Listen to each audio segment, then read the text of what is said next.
नमस्कार मेरे प्रिय श्रोताओं। तो आज मैं आपको डॉक्टर टी.एस. शुक्ला द्वारा लिखित उपन्यास श्यामल काया गोरी छाया संस्कार काल का भाग 8 सुनाने जा रही हूँ। भाग 8 आरंभ करूँ दोस्तों, उससे पहले आपको भाग 7 में मैंने क्या बताया वो संक्षेप में सुना दूँ। भाग 7 में आपने सुना कि ऋषि विश्वामित्र दशरथ पुत्रों श्री राम और लक्ष्मण के साथ मिथिला नगर पहुंच चुके थे और वहां राजा जनक ने उनका भरपूर स्वागत किया और उन्हें स्वयंवर में आमंत्रित भी किया। लेकिन राम और लक्ष्मण को उस शिव धनुष को देखने की बहुत इच्छा थी, तो उन्होंने उसके दर्शन भी किए। और इतनी कथा बताते बताते विश्वामित्र का कंठ सूख सा गया। वो कुछ देर रुके और फिर उन्होंने उर्मिला की मैथिल सेविका, जिन्होंने उसकी प्राण रक्षा भी की थी, उससे बोले कि गौरी, तुम सीता स्वयंवर के समय वहाँ उपस्थित थी, तो आगे की कथा यदि तुम सुनाओ तो वो अधिक विश्वसनीय होगी। श्रोता से एकाएक वाचक की भूमिका में, वो भी महर्षि के सम्मुख। गौरी भयभीत हो गई, किंतु उसके पति कौस्तुभ के प्रोत्साहन और दिलासा के बाद वो ऋषि का आदेश मानने को प्रस्तुत हुई और फिर उसने कुल देवता का स्मरण कर बोलना प्रारंभ किया। और अब आगे भाग 8 सीता। बुआई से पहले हल जोतने से धरती पर जो रेखा या खूंड निर्मित होती है उसे सीता कहते हैं। हल द्वारा खेत में पहली खूंड रेखा बनाने के बाद कृषक उस खूंड या सीता की इस आशय से पूजन करते हैं ताकि इस सीता में डाला अन्न खूब फले फूले और पैदावार अच्छी हो। इस प्रकार धरती की ये सीता जीवनदायिनी अन्नपूर्णा मानी जाती है। एक बार मिथिला में भीषण अकाल पड़ा। प्रजा हाहाकार करने लगी। लोक मत के अनुसार राजा जनक सपत्नीक खेत में हल चलाने पहुंचे। हल चलाते समय उन्हें उस खेत में एक नवजात कन्या मिली। प्रश्न था कि नवजात वहां पहुंची कैसे। संभव है कि अकाल के चलते किसी भूखे परिवार ने एक और प्राणी के पोषण के दायित्व से बचने के लिए उसे ऐसे स्थान पर छोड़ा हो जहां स्वयं राजा को आना था। हर मुंह को भोजन देना राजा का कर्तव्य है। बच्ची यदि जीवित बची तो नवजात राज्य द्वारा पल जाएगी। जनक ने तत्काल ही कन्या को उठाकर अपनी पत्नी को दिया। कन्या के गोद लेते ही निस्संतान रानी का मातृत्व जागृत हुआ और उन्होंने उस कन्या को अपनी पुत्री के रूप में स्वीकार कर लिया। अकाल की तपती धूप और गर्मी में जनहित में जनक द्वारा हल चलाने से जनक को सुयोग से जहाँ संतान प्राप्ति हुई, वहीं दैव योग से मिथिला में भरपूर वर्षा भी हुई। पृथ्वी धान्य से लहलहा उठी। अकाल के दुर्दिन में भी सीता के अवतरण से मिथिला शस्य शालिनी हुई। अतः प्रजा में कुछ लोग उसे शाकंभरी नाम से पूजने भी लगे। सीता के घर आने के कुछ समय बाद जनक की रानी सुनैना ने एक पुत्री को जन्म दिया, जिसका नामकरण उर्मिला हुआ। सीता बड़ी होकर अपूर्व सुंदरी हुई। उसके रूप की ख्याति संपूर्ण आर्यावर्त में फैलने लगी। अभी वो युवती भी नहीं हुई थी कि रूप लोलुप राजाओं के सीता हेतु प्रस्ताव आने लगे, परंतु राजा अभी अपनी पुत्री का विवाह नहीं करना चाहते थे। उनके इस विचार को क्षत्रियों ने अपना अपमान माना और बलात् सीता को छीनने हेतु मिथिला पर आक्रमण करने लगे। जैसा कि मुनि श्रेष्ठ कह चुके हैं कि एक समय ऐसा भी आया कि चारों ओर से घिर जाने पर जनक को उनके पास धरोहर के रूप में मिला प्रसिद्ध शैव धनुष उठाना पड़ा। शैव धनुष के आगे कोई भी टिक नहीं सका। कुछ राजा मारे गए, कुछ भाग गए और बचे राजा बंदी बना लिए गए। ये सभी बंदी राजा मृत्यु के हकदार थे, परंतु विदेह ने उन्हें क्षमा कर मुक्त कर दिया। तब से सीता की सुंदरता के अलावा शिव धनुष के लिए भी मिथिला जानी जाने लगी। सीता सुंदरी होने के अलावा विदुषी और वीर भी थी। जनक के छोटे भाई उसके चाचा कुशध्वज द्वारा उसे सभी प्रकार के अस्त्र शस्त्र के संचालन की दीक्षा मिली। जनक प्रतिदिन शिव की आराधना के उपरांत शिव धनुष को प्रणाम करते थे। एक दिन उनका ध्यान गया कि पूरी धनुषशाला और धनुष रखने के स्थान पहले की अपेक्षा अधिक स्वच्छ रहने लगा। शाला की स्वच्छता तो कोई साधारण सेवक भी कर सकता है, परंतु विशाल धनुष को उठाए बगैर उसके नीचे के स्थान को स्वच्छ करना सबके द्वारा संभव नहीं था। किंवदंती है कि देवी सीता में स्वयं इतना बल था कि ये कार्य पिता के पूजा के पहले स्वयं देवी सीता करती थी। दीप शिखा सम जुबति तन, मन जनि होए पतंग। सीता के सौंदर्य की चर्चा भरत खंड क्या समूचे जम्बू द्वीप में विस्तार पा चुकी थी। वो सुदूर लंका में रावण के कानों तक भी पहुंची। कुख्यात रूप लोभी रावण अब पौत्र और प्रपौत्रों वाला हो चुका था। वो अनेक सुंदरियों को स्वेच्छा से अथवा बलात् भोग चुका था। अब भी उसका रनिवास सुंदर नारियों का सर्वश्रेष्ठ आगार माना जाता था। अपनी अवस्था के चलते या फिर उसे अहंकार था कि जो उसके पास है वो सर्वश्रेष्ठ है, उससे अच्छा कहीं हो ही नहीं सकता। अतएव वो सीता के रूप लावण्य की गाथा से अब तक प्रभावित नहीं हुआ था। फिर भी उसने सीता स्वयंवर में जाने का मन बनाया। स्वयंवर में सम्मिलित होने के बहाने उसे मिथिला राज्य का सामरिक सर्वेक्षण करने का अवसर भी मिलेगा।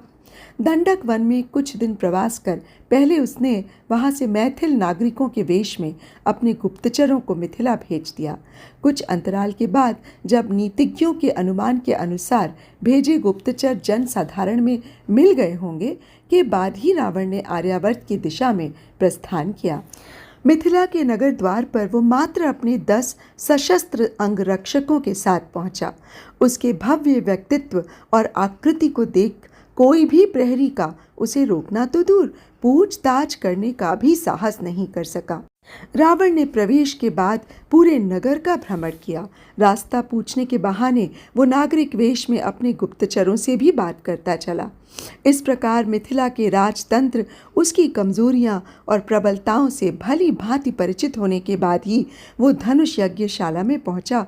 रावण ने पश्चिमी द्वार से प्रवेश किया। शिव का विशाल धनुष एक स्फटिक की ऊंची वेदी पर पूर्व दिशा में स्थापित था। अपने इष्ट के धनुष का दर्शन करते ही वो भाव विहल हो उठा। उसे लगा जैसे साक्षात कैलाशपति के दर्शन हो गए। तभी उत्तरी द्वार से सीता ने जयमाला लिए अपनी सहेलियों के साथ प्रवेश किया। सभागार में उत्तेजना फैल गई। रावण ने भी बाईं आंख के कोने से सीता को प्रवेश करते देखा। उसने अपना सर बाईं ओर सीता की ओर घुमाया। रावण स्तब्ध रह गया। ऐसा अकल्पनीय सौंदर्य! उसका सारा ध्यान इष्ट भक्ति से हटकर सौंदर्य उपासना में लीन हो गया। उसे लगा जैसे प्रकृति की समस्त सुंदरता स्त्री रूप में घनीभूत हो उठी। छरहरी काया, कमनीय एवं कोमल। कोमल होते हुए भी सीता निर्बल नहीं थी। सीधी पीठ, दर्प से उठा सिर, लज्जा से नमित नयन। सीता जब शिव धनुष को प्रणाम करने वेदी तक जाने लगी, तब रावण को प्रतीत हुआ कि जैसे कोई दीप शिखा चलायमान हो गई हो। उसने अनुभव किया कि वहां उपस्थित सभी राजा इस शिखा पर मंडराने वाले पतंगों से अधिक नहीं थे। उसकी आंखें लगातार उस ज्योति का पीछा करती रहीं। रावण, जो मात्र मिथिला के सामरिक सर्वेक्षण के लिए आया था, के हृदय में सीता के वरण की इच्छा बलवती हो गई। उसने निश्चय किया कि वो आगे बढ़कर धनुष का संधान कर जनक की प्रतिज्ञा पूर्ण कर सीता को प्राप्त कर ले। उसे विश्वास था कि जब वो अपने इष्ट देव समेत समूचे कैलाश को अपनी भुजाओं पर उठा सकता है, तो धनुष उठाने में तो कोई श्रम नहीं होगा।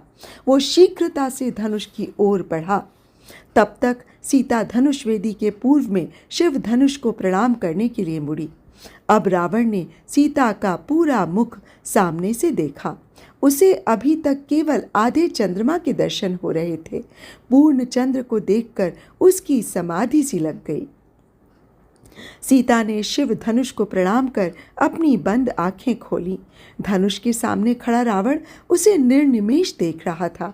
सीता की आंखों में क्षण भर के लिए विद्युत सी चमकी। तत्काल सीता ने अपनी पलकें गिरा लीं। सीता से आंख मिलते ही रावण को प्रतीत हुआ कि वो दीप शिखा एकाएक जलती मशाल में परिवर्तित हो गई। मशाल की लौ प्रदीप्त स्वर्ण कमल प्रतीत हो रही थी। रावण को एक बार फिर तमाम पतंगे उस मशाल की लौ में जलकर मरते दिखे। उसने देखा कि एक विशाल काय भंवरा भी मशाल की ज्योति की ओर खिंचा चला आया। वो लौ के पास आने का प्रयास कर रहा है, परंतु ज्वाला की गर्मी से फिर दूर चला जाता है। फिर एकदम से वो भंवरा लौ को छूने के प्रयास में भस्म हो स्फुलिंग बंद नष्ट हो जाता है। रावण को लगा कि वो विशाल भंवरा वो स्वयं है। उसका आत्मबल डगमगा गया। धनुष की ओर गमन करती उसकी गति मध्यम पड़ गई। वो धीरे से धनुष को प्रणाम कर वापस लौट आया। यज्ञशाला में रावण की उपस्थिति ने उपस्थित सभी नरेशों के मन में भय का संचार कर दिया था। उसके भय से समस्त सभा असहज हो गई। रावण के जाने के बाद ही सब आश्वस्त हो सके। विद्वान ऋषि पुत्र होने के कारण रावण एक बहुत बड़ा ज्ञानी भी था। ज्योतिष पर भी उसका पूर्ण अधिकार था। सामने वाले का ललाट देखकर वो उसका भविष्य पढ़ लेने की अद्भुत क्षमता रखता था। आज भी इस विद्या को रावण विद्या के नाम से जाना जाता है।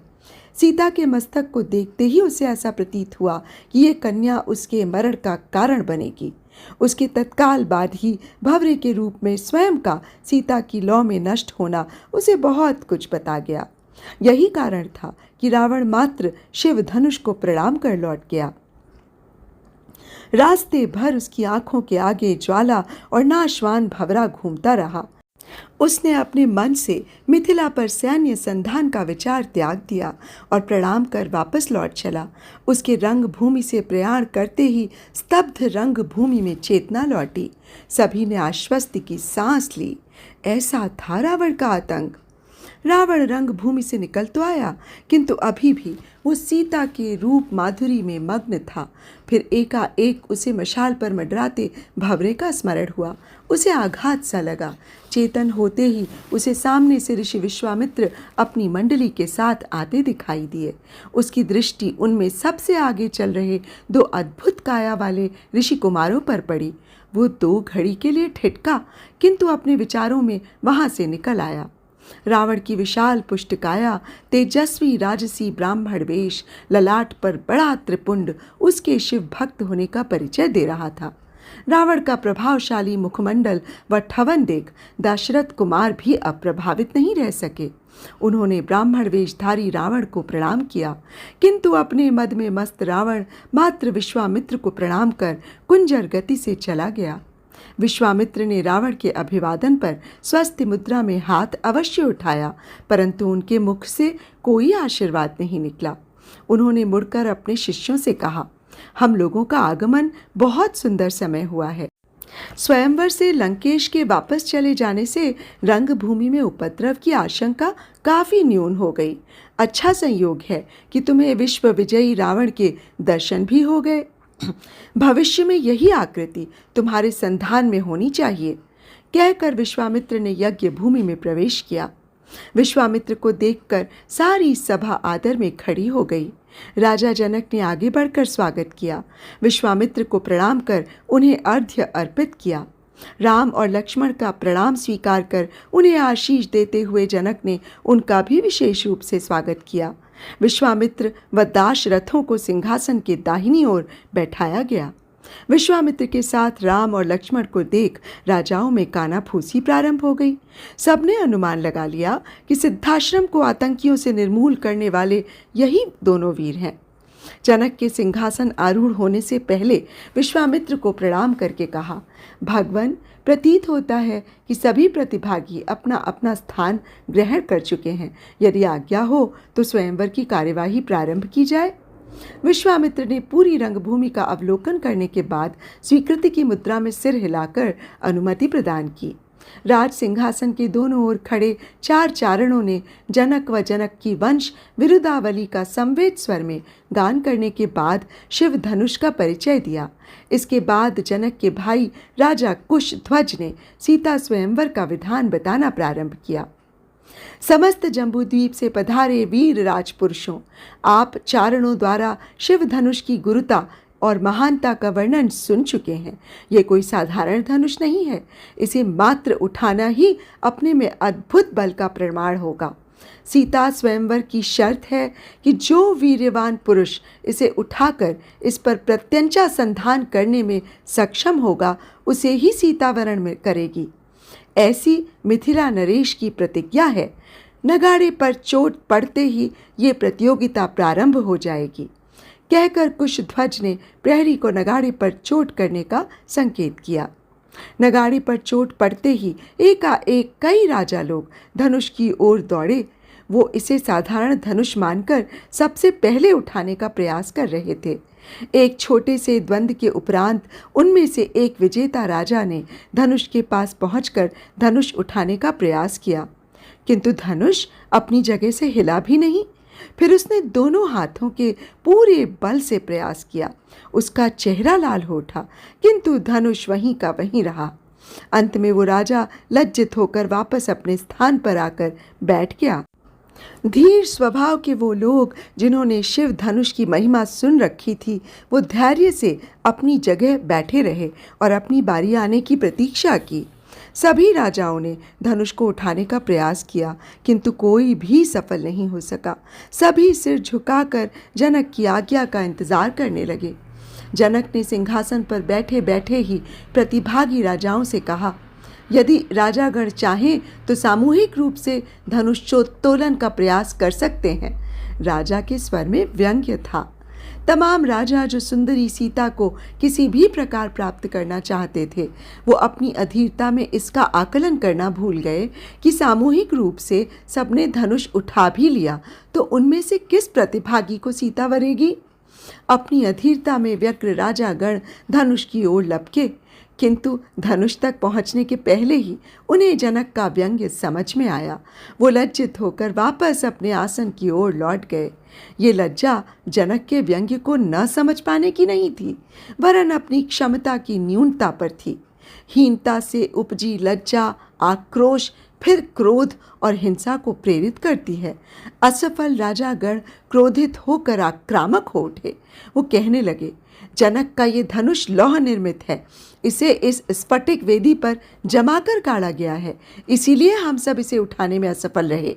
जनक ने इस छद्म धनुष के द्वारा हमारा अपमान किया है, इसको दंड मिलना ही चाहिए। आइए हम सब मिलकर इसकी कन्या का अपहरण कर लेते हैं, इसके अहंकार का यही दंड उपयुक्त होगा। राम और लक्ष्मण ने देखा कि कैसे वो हिंसक स्थिति उत्पन्न हो गई जिसके बारे में विश्वामित्र ने चर्चा की थी, किंतु वो दोनों निर्विकार भाव से शांत बैठे रहे। विश्वामित्र के मुंह पर मंद हास्य की रेखा थी। तभी राजा जनक की घन गर्जन वाणी गूंजी, शांत। गर्जना से सभी राजा क्षण भर के लिए हतप्रभ हो गए। उन्होंने देखा कि राजा कुशध्वज एक विशाल धनुष ताने खड़े थे। वो सभी राजागण कुशध्वज व उनके अंगरक्षकों के निशाने पर थे। इसके अतिरिक्त सिंहासन के पार्श्व में व अन्य सामरिक महत्व के स्थान पर मिथिला के धनुर्धर मात्र उत्पाती राजाओं को ही नहीं, बल्कि सभी प्रतिभागियों को किसी भी समय एक बाण से ही छेदने में समर्थ थे। उत्पाती राजाओं के कंठ शुष्क और अवरुद्ध हो गए। वहीं संभ्रांत राजा, जिन्हें शिव धनुष की शक्ति व राजा जनक के पिछले युद्धों का भान था, वो इन राजाओं की बालोचित मूर्खता पर मुस्कुरा रहे थे। जनक व्यंग्य भरी वाणी में बोले, मैंने तो जम्बू द्वीप के सभी क्षत्रियों को इस स्वयंवर में आमंत्रित किया था, किंतु कोई भी यथोचित पराक्रम का प्रदर्शन नहीं कर सका। मुझे लगता है कि ये पृथ्वी वीरहीन हो चुकी है। कहकर जनक ने बड़ी अर्थ भरी दृष्टि राम और लक्ष्मण पर डाली। पृथ्वी वीरहीन हो चुकी है, इन शब्दों ने लक्ष्मण पर घन जैसा आघात किया। रघुवंशियों के सभा में रहते हुए, श्री राम की उपस्थित रहते हुए वीरहीन? लक्ष्मण के अंदर का ज्वालामुखी विस्फोट कर गया। उन्हें क्रोध में गुरु और राम की उपस्थिति भी विस्मृत हो गई। वो एकाएक भुजाएं तान कर खड़े हो गए और उग्र स्वर में गरजे, सावधान जनक, सभा में रघुवंशियों के रहते हुए तुम्हें ऐसे शब्द बोलने का साहस कैसे हुआ? इस तुच्छ धनुष को उठाने में असफल राजाओं के कारण तुम्हारा सारी पृथ्वी को वीरहीन बताना तुम्हारा प्रलाप नहीं तो और क्या है? जिस दीर्घा में अभी तक पूरी शांति थी, उसमें रौद्र रस का अवतरण सबको चकित कर गया। गौर वर्ण जटाधारी लक्ष्मण एकाएक प्रलयंकारी शिव की प्रतिमूर्ति हो उठे थे। फिर गुरु और राम की उपस्थिति का भान आते ही उन्होंने दोनों को प्रणाम कर कहा, यदि श्री राम की आज्ञा हो तो मैं इस धनुष को उठाना क्या, एक ही हाथ से इसे उठाकर संपूर्ण रंग भूमि की सहस्त्राधिक परिक्रमा करने में मुझे अधिक विलंब नहीं होगा। जब मैं श्री राम का अनुचर इतना करने में सक्षम हूँ तो राम विश्वामित्र ने हाथ के संकेत से लक्ष्मण को रोक दिया। दाशरथ लक्ष्मण, ये शिव धनुष तो क्षत्रियों के पराक्रम की कसौटी के रूप में ही रखा गया है। कोई भी अपना पराक्रम परखने के लिए स्वतंत्र है। अपने उत्तेजक शब्दों की अपेक्षित प्रतिक्रिया प्राप्त कर जनक के चेहरे पर संतोष की मुस्कान उभरी, जिसे वो तत्परता से छुपा गए। विश्वामित्र ने आदेश दिया, वत्स राम, उठो और रघुवंशियों के पराक्रम का परिचय दो। राम के उठते ही सभा में नीरवता छा गई। वो गुरु को प्रणाम कर चले। उनके चेहरे पर उल्लास विषाद कुछ भी नहीं था। वो मात्र अपने गुरु की आज्ञा पालन हेतु प्रस्तुत हुए। ऐसे स्थित प्रज्ञ महानुभावों का व्यक्तित्व भी अनोखा होता है। जब राम धनुष वेदी की ओर बढ़े तो लगा सारा सभागार प्रकाशहीन सा हो गया है। केवल राम ही प्रदीप्त थे। एक प्रकाश पुंज की भांति वेदी के समीप पूर्वाभिमुख खड़े होकर उन्होंने पहले राजा जनक को प्रणाम किया। धनुष के निकट पहुंच बड़ी श्रद्धा से भगवान शिव के धनुष को प्रणाम कर उसे दाहिने हाथ से स्पर्श किया। दोस्तों, आज की कहानी भाग 8 की बस यहीं तक। आगे की कहानी भाग 9 में मैं आपको कल सुनाऊंगी। दोस्तों, ये सीता विषय थोड़ा लंबा था, तो इसको भी मैंने 2 भागों में विभाजित कर दिया था। तो अब मुझे आज्ञा दीजिए, और उससे पहले आप सबसे फिर से ये निवेदन है कि यदि आपको मेरा वाचन पसंद आता है तो मेरे इस चैनल आइए सुने कहानी को सब्सक्राइब कर लीजिएगा, और मेरी कहानियों को लाइक और शेयर भी। और हाँ, बेल आइकन दबाकर उसमें ऑल वाला ऑप्शन आप सिलेक्ट कीजिएगा, जिससे कि मेरी सभी कहानियों की नोटिफिकेशंस आपको मिलती रहेंगी। नमस्कार।